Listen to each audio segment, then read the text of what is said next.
நீங்கள் கடந்த வாரம் எத்தனை முறை நான் சந்தோஷமாக இருக்கணும் என்று மனதார நினைத்து, ஆனால் இறுதியில் ஏதோ ஒரு கவலை அல்லது மன அழுத்தம் உங்களை ஆட்கொண்டதுண்டு.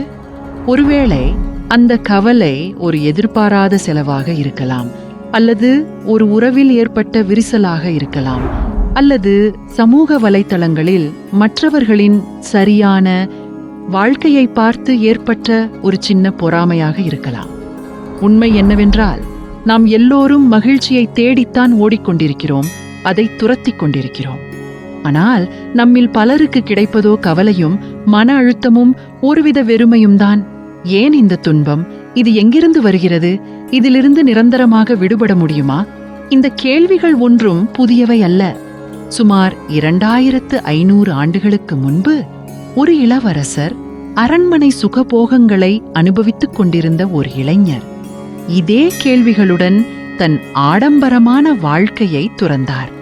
அவர் கண்டறிந்த பதில்தான் இன்று உலகெங்கிலும் பல கோடி மக்களை வழிநடத்தும் பௌத்த மதத்தின் ஆணிவேரான 4 அரிய சத்தியங்கள். இந்த சத்தியங்கள் வெறும் தத்துவங்கள் அல்ல, அவை உங்கள் வாழ்க்கையின் துன்பங்களை நீங்கள் புரிந்து கொண்டு அவற்றை கடந்து உண்மையான மன அமைதியையும் மகிழ்ச்சியையும் பெறுவதற்கான ஒரு தெளிவான வழிகாட்டி. பகுதி 1. முதல் அரிய சத்தியம், துக்கம் உண்டு. சரி, புத்தர் போதித்த முதல் அரிய உண்மை என்ன தெரியுமா? வாழ்க்கையில் துன்பம் இல்லாமல் இருக்கவே முடியாது என்பதுதான். இது என்ன பெரிய விஷயமா, எனக்கு தெரியாதா என்று நீங்கள் கேட்கலாம். ஆம், நமக்கு தெரியும். நாம் அதை ஒவ்வொரு நாளும் அனுபவிக்கிறோம். ஆனால் புத்தர் இதை வெறும் ஒரு அனுபவமாக பார்க்க சொல்லவில்லை. ஒரு அடிப்படை உண்மையாக, ஒரு பாடமாக புரிந்து கொள்ளச் சொன்னார்.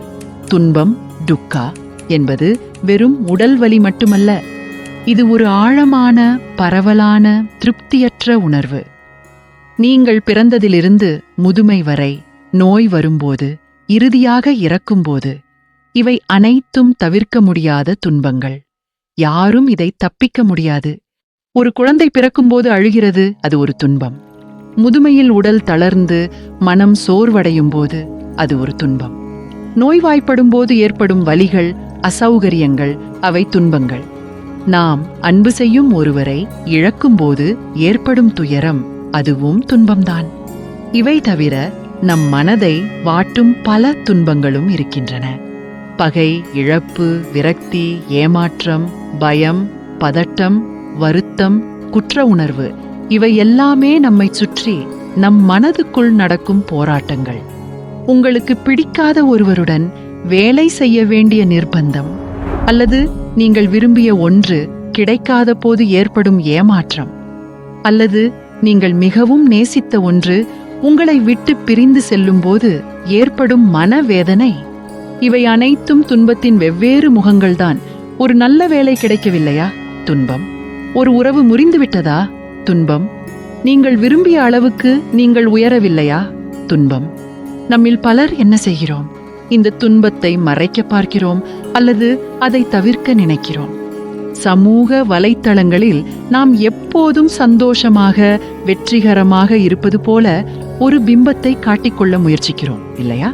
ஆனால் உள்ளுக்குள் ஏதோ ஒரு வெறுமை, ஒரு அதிருப்தி.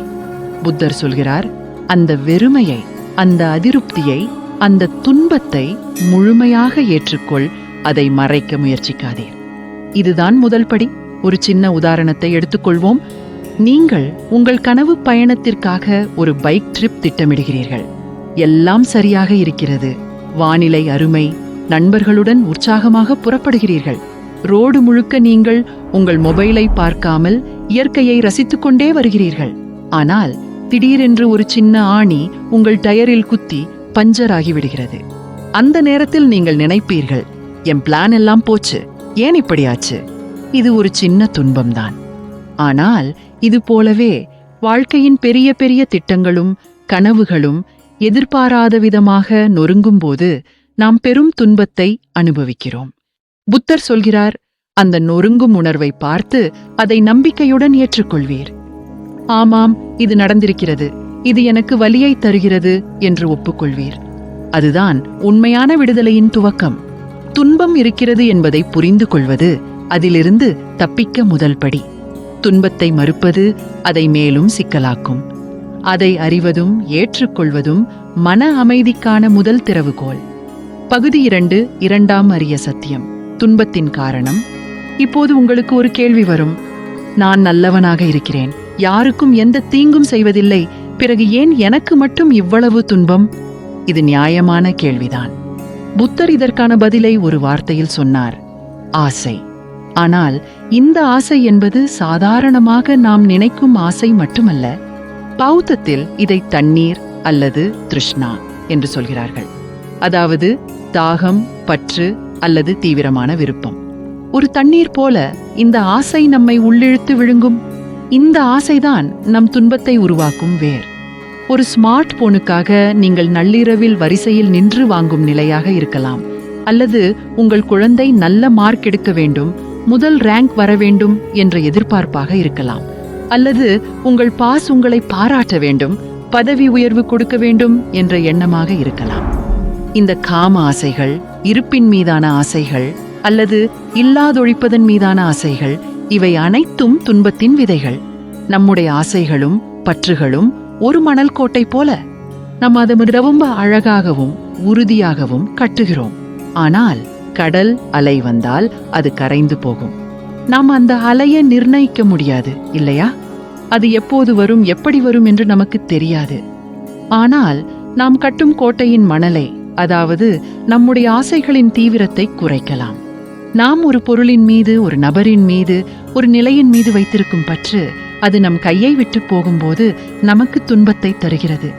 புத்தர் சொல்கிறார், ஆசை என்பது தீயில் எண்ணெய் ஊற்றும் வேலை. தீ அணையாது மேலும் மேலும் வளரும். ஒரு ஆசையை நீங்கள் நிறைவேற்றினால் அடுத்த ஆசை முளைக்கும். அந்த எண்ணெய் குவளையை நீங்கள் கீழே வைத்துவிட்டால், அதாவது உங்கள் ஆசைகளை குறைத்துக் கொண்டால், தீயின் வலுவும் குறையும். ஒரு கட்டத்தில் தீ அணைந்து அமைதி நிலைக்கும். இந்த ஆசை என்பது வெறுமனே ஒன்றை விரும்புவது மட்டுமல்ல.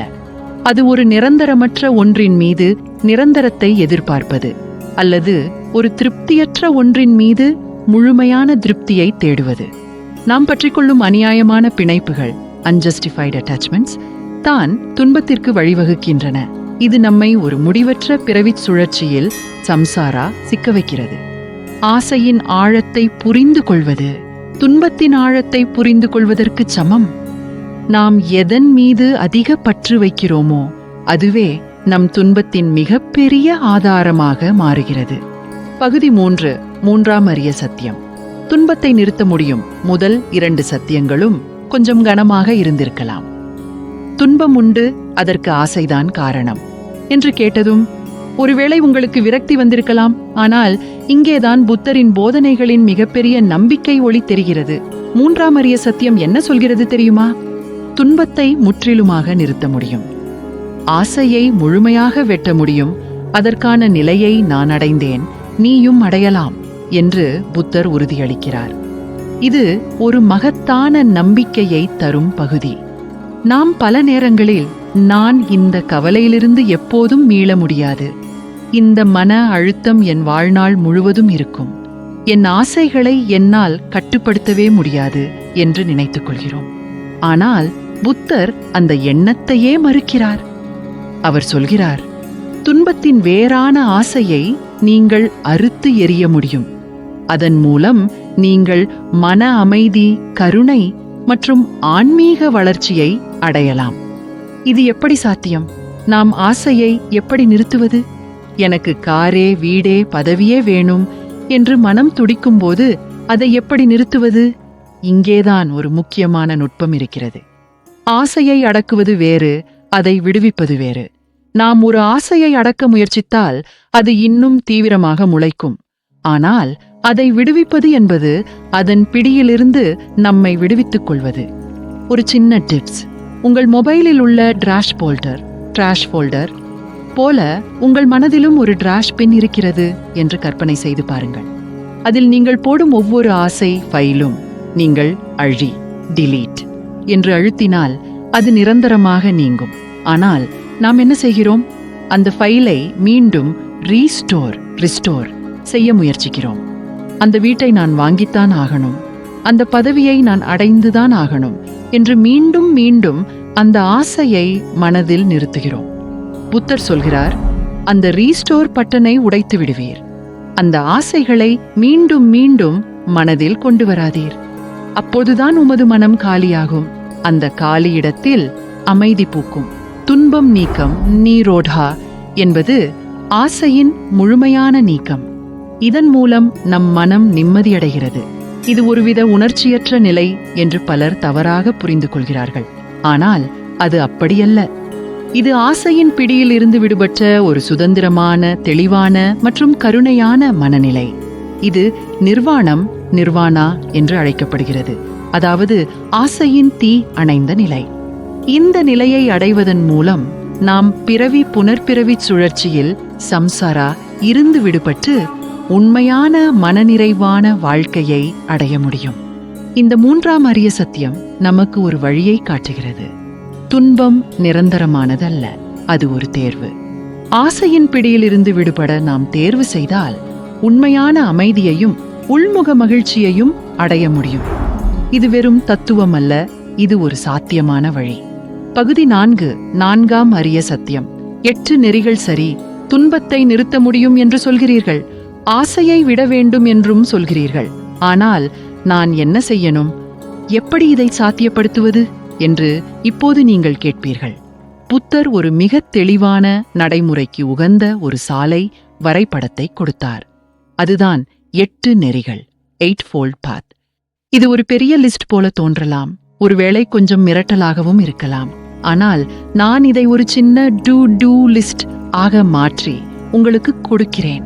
இது ஒரு வாழ்க்கை முறை, ஒரு பயிற்சி. இந்த 8 நெறிகளும் ஞானம், விஸ்டம், ஒழுக்கம், எத்திக்கல் கண்டக்ட் மற்றும் மன ஒருமைப்பாடு, மென்டல் டிசிப்ளின் ஆகிய 3 பிரிவுகளாக பிரிக்கப்படுகின்றன. ஞானம், விஸ்டம், நல்ல பார்வை, ரைட் அண்டர்ஸ்டாண்டிங், வியூ. உங்கள் இலக்கு தெளிவாக இருக்கணும்.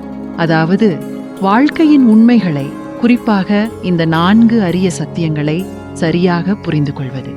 துன்பம் என்ன, அதன் காரணம் என்ன, அதை எப்படி நீக்க முடியும், அதற்கான வழி என்ன என்பதை தெளிவாக அறிவது. இது வெறும் புத்தக படிப்பு அல்ல, வாழ்க்கையை உற்று நோக்கி புரிந்து கொள்வது. உதாரணம், நான் ஏன் ஒரு விஷயத்தை பற்றி கவலைப்படுகிறேன் என்று சுய பரிசோதனை செய்வது.